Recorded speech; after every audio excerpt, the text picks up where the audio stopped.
Welcome back to the morning show here on Arise News. Thank you for staying with us. The President General of the Ohanaeze Ndigbo, Emmanuel Iwayawu, has condemned the killing of soldiers in the southeast. He spoke to Arise News earlier. I am terribly worried about what is happening in the southeast today, in Igbo land today. I was many years ago a young man. And as a young man, I identified myself very well with all the hopes, all the aspirations of our people. I know that our people started in Igbo land from a very humble beginning. For example, in 1914, when Lugard migrated Nigeria, Igbos didn't have even any secondary school. But by 1960, when we had independence, Igbos have attained exalted height in education. Igbos have attained exalted height in business, in bureaucracy. We have achieved a lot. All these achievements, as I'm telling younger people today, was made possible, first of all, by the fact that our forebears, our parents embraced Christianity. Christian faith have got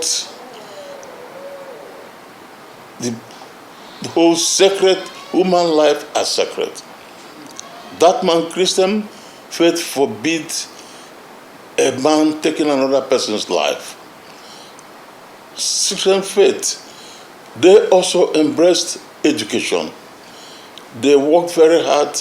All the communities, in fact, the education in those days was a partnership between the government and the various communities and the various missionary bodies. Our forebears had worked very hard to build a very formidable Igbo who are respected in Nigeria. But unfortunately, what I'm seeing today is incredible. Yes, I'm aware that some Igbo young people, like young people in other tribes in Nigeria, feel they are not quite satisfied with how things are going. I think Nnamdi Kanu is part of people who have felt unsatisfied. But that doesn't entail going to kill or going to set up an army or plan to kill anybody. We live in a country, Nigeria, and there is a constitution in Nigeria. And anything anybody wants to get from any civilized society must be done through a constitutional process.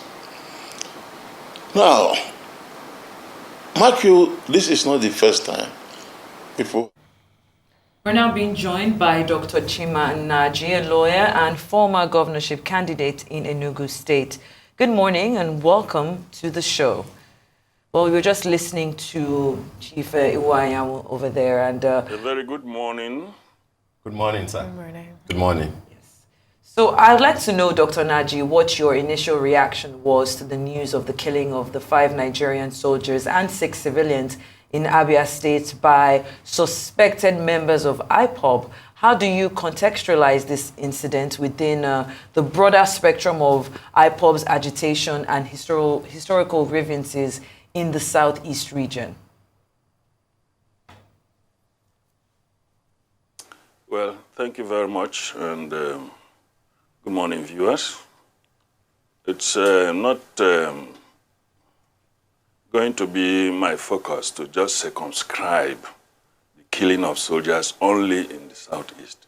There's a general knowledge that Nigeria's security situation has deteriorated very, very tremendously, and regrettably so. And it feels so painful whenever you hear any security agent mowed down or gunned down, not at the war front, because it makes you feel very unsafe as an individual. Because if your security man could have been tied up, it's just a matter of seconds and you'll be reached. So that is my own feeling about, general feeling whenever I hear that this thing happened. And it is very, very also somehow disappointing the ease with which it appears our security men are killed in the street, not at the war front. There has to be some extra vigilance, even if nothing else, to reassure us that we are also protected. Now, the location of killing does not necessarily mean that it is people there that committed the criminal act. It's condemnable to kill ordinary people, not to talk about men in uniform. Even, as I said, the situation calls for extra vigilance on the part of security agents, because one of the reasons why criminals may want to go for them, it may not be personal. They may be interested in their arms. After all, it is the means of violence that is in the possession or unlawful possession of the criminal that he can unleash terror on ordinary helpless citizens. So, for that reason, eternal vigilance is called for by those who are in possession of those arms legitimately, so that they don't fall prey to those who are looking for an opportunity to dispossess them. And the only way to dispossess a man who has gun is to gun him down or snatch it one way or the other and render him helpless. And in the situation we find ourselves these days, human lives are no longer valuable as we used to know it. The president of Ohanese was talking about how sacrosanct life, that is in the past.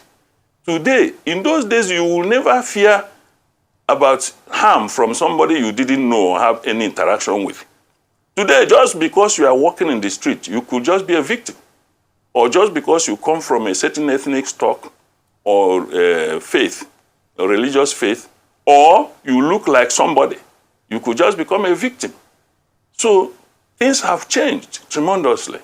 And therefore, even the military in its own reaction, I was not happy. And I believe, I just hope that the military was misquoted when he said it will retaliate. Retaliate against who? You have not identified who did what. And then the easiest prey will be to go around like sometimes the policemen will do, to pick anybody who looks like. That's an unnecessary profiling, prejudicial profiling, you know. And there is an optics that is developing. You don't compare crimes. Crime is crime. But it appears that there is a different way the military or security agencies treat certain things that happen in certain locations as against how they do it in another location. And it shouldn't be so. Nigeria is the same. And the same crime should be meted out with the same punishment. But intelligence must come in. Intelligence, there's what, when we're doing Psychology 101, there's what we call SR mechanistic, stimulus response. The army of today should go beyond stimulus response and goes to stimulus mentalistic response.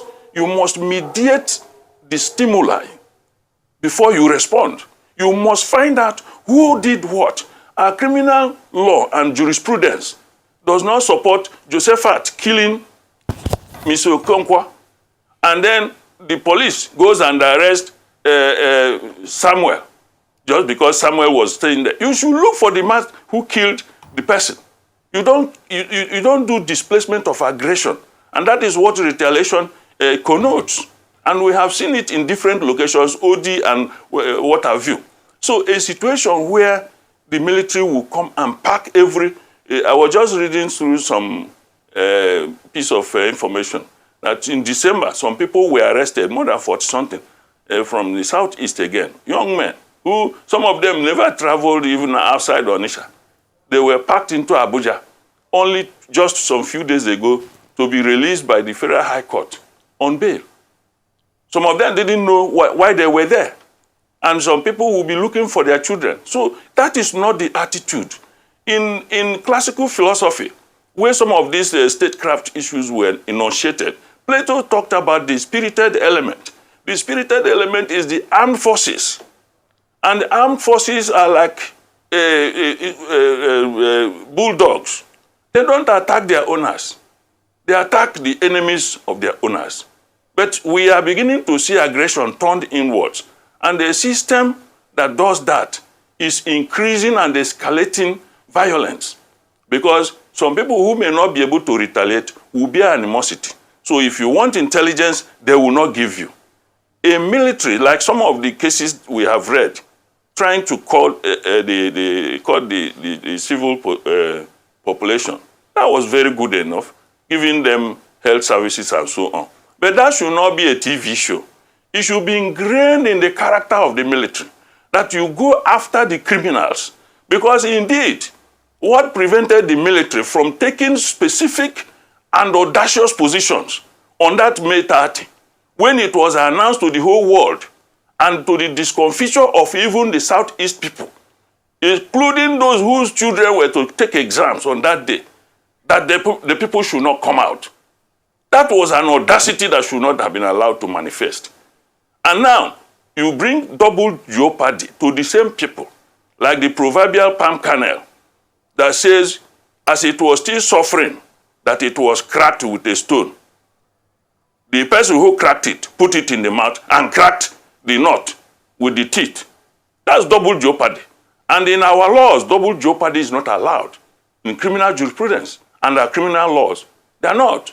So the military should adopt intelligence, just like any other security agency should. It should not be a situation where 5 military men are killed, unjustifiably so.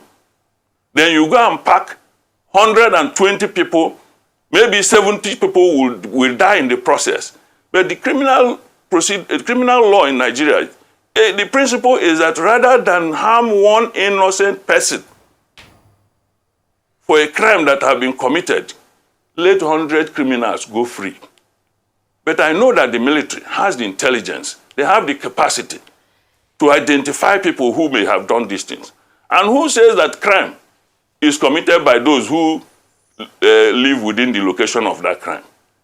We have been witnesses to exhortation by some people, some of whom that may be identifiable, that Southeast should join in a crusade against the Tinubu's government. Sorry, and sir, are you alleging no, that you believe that the perpetrators of this crime are not from Abia State? Is that what you're saying? I am not believing anything because I cannot say categorically, but reason. I'm a lawyer. Because if you come in and I'm cross-examining you, you have to establish, first and foremost, that you have evidence that those people you are chasing are the likely people that may have committed it. Today, we have freedom of movement. Today, we have criminals that commit something in Zamfara and you arrest them in Kaduna or Borno State, and so on and so forth. Or commit criminal activities in Lagos and you can arrest them in Ebonyi State. So what is impossible? Because we are reasonable people and we are talking about how to find solution to this problem. You don't localize crime. You have to spread your net. And it is the people that will also help you. There are some people who may have been witnesses to what may have happened. I don't know the nature of the location where this thing happened. But I believe perhaps there are some residents around that place that may be watching from their homes, as we do in this Lagos. Some people watch crime scenes from and some people film it. If you now begin to arrest everybody in the street, they will keep their facts because they might fall victim needlessly. So what I'm saying is that in trying to solve a problem, you must ventilate the environment. You do not get fixated. Otherwise, the problem will not be solved. It can be repeated and repeated and repeated. But I can say, without fear or favor, that it appears that criminals are looking for guns and ammunition. And that is why it becomes very easy that if you have 1 or 2 police orderlies, they go for those ones first, not only to weaken you, their victim, their potential victim for kidnap, but also they seize their arms, even if they are arrested later, because when you are trying to commit crime, your motive takes supreme over your caution. Only that at the end of the day, you now say it is the work of Satan. So I want a situation where the military should refrain from this type of attitude, we take revenge. Against who?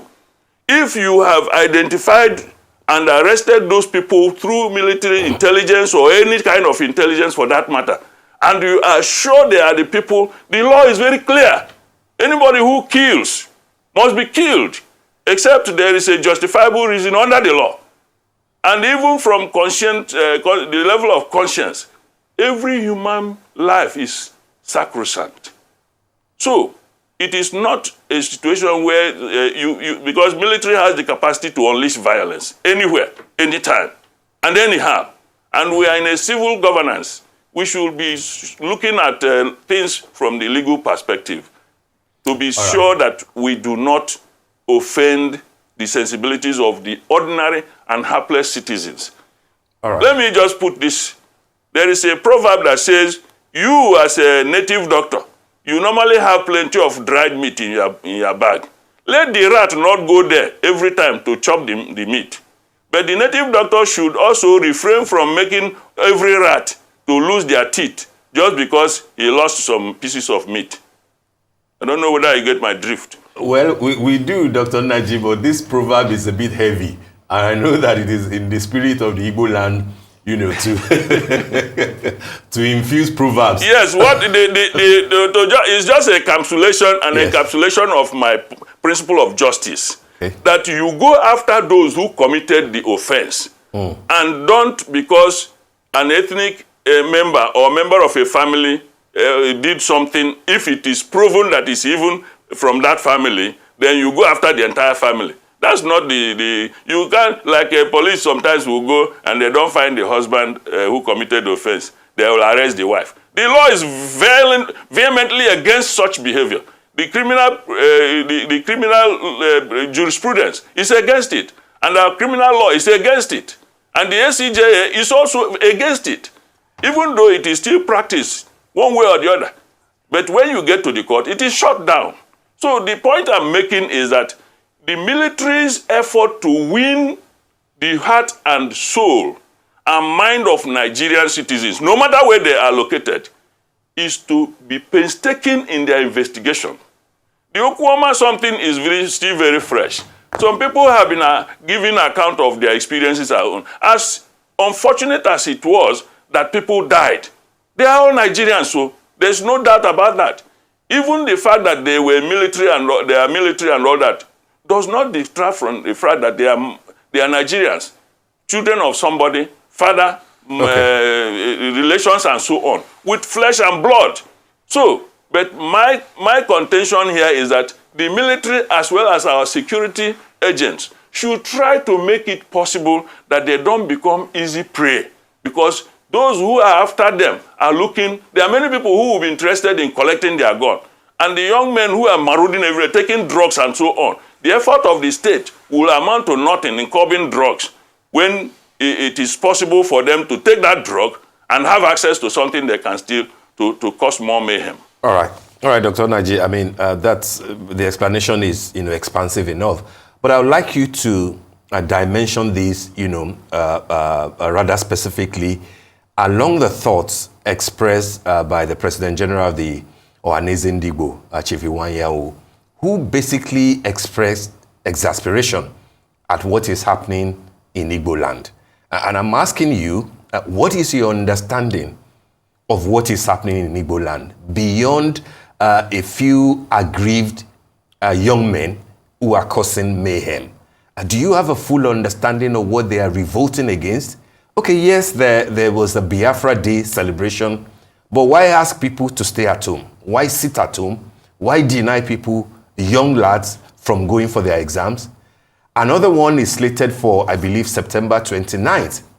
We do not know what will happen by that time. So my question to you, sir, first is this just about, an overlay of security challenges that we're having in Nigeria, or is about the fact that the leaders in Igbo land need to call their word to order? And secondly, if I can put it in another perspective, do you think that the compatriots in Igbo land would be eager to stay in the brotherhood of this sovereign fatherland. In other words, will our compatriots in Igbo land, your people, our people, be willing to sing Nigeria we hail thee in the manner that things are going on now? Is that what we are seeing, that people are agitating against the status quo? Steve, the problem is not with the Igbo people, the ordinary Igbo people, it's with the politicians everywhere. The politicians are like Satans. Nigerian politicians, most of them are like Satans. The crime that they did not cause does not happen. And even the few that they may not have initiated, when they happen, they defend it, appropriate it, and consolidate it, and nothing will happen. So that impunity gives so much courage to even ordinary people that will not have thought of doing things, that are untoward. Now, talking about the Igbo situation specifically, I had occasion on this year's station, sometime when there was, I think, a bomb or something in the Imo State, very close to the government house. And the Inspector General of Police of that time, I can't remember his name, whether it's Garba, I can't remember his name now, just that same morning said that it was IPOB. And I was saying, as much as nobody is insisting whether he was right or not, he did not seem to have given opportunity for those who were on ground to investigate and pass. Because anytime you see a dog with a bone on its neck, it may not have been the dog that hung it there. It may not. And somebody can also hang bone on the neck of a dog to call it a bad name. That is also not to deny that some youths may not be so misguided to do things that are untoward, like any other criminal set of youths anywhere in the world. I am not here to defend anybody. If you grab anybody, deal with the person decisively. Crime has no ethnicity. The damage has no ethnicity. The damage is universal. Now, when you talk about whether the situation in the Southeast, I also had occasion to talk about the Southeast was becoming a bazaar. And everybody was coming in. Since Southeast was free from maybe the henchmen and all that violence, they needed to give Southeast some share. Even if it was being deprived under that particular administration, some of the access to power and access to good governance, they need to partake of the share of violence. That was what happened in those days. But I'm not saying that is a situation that we can easily replicate, because the last president had a personal encounter with Nnamdi Kanu on a personal level, where he felt insulted personally and all that and all that. That's no longer the situation with Tinubu. So Tinubu should also listen to some of the exhortations that he should help the Southeast, because whenever you have a shanty, criminals will go and hide under its canopy. The other day, some environmental staff in Lagos went under the Ikoyi Bridge and was able to flush the sanctuary of some of the criminal elements in some parts of Lagos. It is the same thing. When you talk about IPOB, people use IPOB as a franchise, whether rightly or wrongly, even whether they are Igbos or not. The important thing is that IPOB, having been banned, is an outlaw. And therefore, when you have an outlaw operating, he cannot be lawful. So the point we are making is that the duty of security agents is to investigate these things. They should investigate. But is it not very strange, Steve, that whenever there is a threat from individuals or such organizations that they were going to do this, people should sit at home? Do you think that sitting at home is the best thing for people? Especially when their own children education was being jeopardized. The people are helpless. They are helpless. So it is the state that should help them. And those who should be used to help them are those who have the means of violence to counter whatever violence. Because the sit-at-home order is at the threat of violence if you come out. And we have seen what has happened. And even sometimes we begin to wonder, could an Igbo man have the courage, the effrontery and temerity of character to unleash such a pain on a fellow Igbo helpless citizen, even of an older age, just because the person came out on that very day to fend for his family? So these are questions, and nobody can unravel those questions except the intelligence community. Many of the intelligence communities we have in different locations appear to be working, but there should not be some maybe disparate application of intelligence in different locations when you have the same challenge. The same challenge should be met with the same seriousness, okay? So the Igbo land, I believe, the politicians who seem to be flourishing in Igbo land are those who are enjoying certain leverages outside Igbo land. If you look at that, I will leave it at that. Yeah, because I'm an elder. So I don't say everything. Okay? When I tell you that you should not go to the stream, you should know that they either may be masquerade or ghost. And you refrain from doing so. Thank you, Dr. Nnaji. It's almost sounding like, my mom would say, what an adult can see sitting down, even a child will not see, even if exactly. Even if you climb the Iroko tree, you won't see it. Well, you've already mentioned some of these, leaders, and I want to talk about, as we begin to wrap up, political accountability on the backdrop of dialogue and engagement. Do you think that the Southeast leaders, be it traditional leaders, and even the governors of the Southeastern states have been sufficiently accountable and proactive in addressing the underlying issues that continue to fuel IPOB's agitation? As a former governorship candidate yourself, how would you advise these current political leaders of handling such a complex issue, talking about the specific strategies that they can adopt to restore peace and stability in the region while addressing the demands of IPOB? I don't think it is just necessary to particularize this thing to IPOB. IPOB is just a group of people. Everybody in Igbo land does not belong to this IPOB, something we are talking about. Governance is for the people, and it does not have to require an unnecessary agitation by anybody for it to be given to the people freely if one is actually representing the people. The problem in Igbo land now is that the wrong people are in power.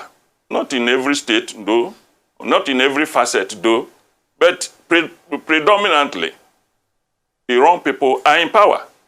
And like I alluded before, that when you are listening to music played in the bush, you don't go sit in the city and drink coffee. You must be nearer the bush where you'll be listening to the music very well. So the point we are making is that the Igbo people are like captives, and we require the federal government, the security agencies, to help our people. To help our people. And if you don't take steps to unleash the power of the Igbo people, that aspect of their contribution to national development will be lost. And Nigeria will be worse for it. You may not know what your left hand is doing, even when you are a right-handed person, until when we saw in one of the boxing situation, the right hand couldn't deliver, and the wife of the boxer told him, remember your left hand. And when he delivered it, the other guy collapsed. And that was the end of the match. So the point we are making is that all hands must be on deck. We have, Steve had just made a tactical allusion to some of the lyrics in the new old national anthem. Everybody needs to be, you say, we hail thee when you have done well. The other one was an exhortation that people should arise and do something. Let us still have at the back of our mind the exhortation of the other one, so that we can hope to be able to ingratiate ourselves in the new one. So the point we are making here is that when the governors of the Southeast feel that the challenges, they need to solve it, they will come together. It is beyond political parties, and yet it was engendered and sustained by politics, whether local or induced. That is my point. And they know what they can do, but who will bail the cat? We also need a stronger Ohaneze. Ohaneze must be seen. Let me tell you, under Joe Nwodo, Ohaneze was more vibrant. And if your leadership of a cultural organization is not as vibrant, as strong, and respectable by its people, nobody outside will respect you. That is not to say that the current executive is not trying, but that is what they can do because age is no longer on the side of the leadership. You need vibrant leadership, highly knowledgeable, capacity to deliver, and patriotism and the zeal to go through the hawks. Because if you, the owner of a basket, condemn it, then your neighbor will use it to pour trash. That is where I will just put it. Well, thank you so much, sir. Thank you so much, Dr. Nnaji, for your time this morning.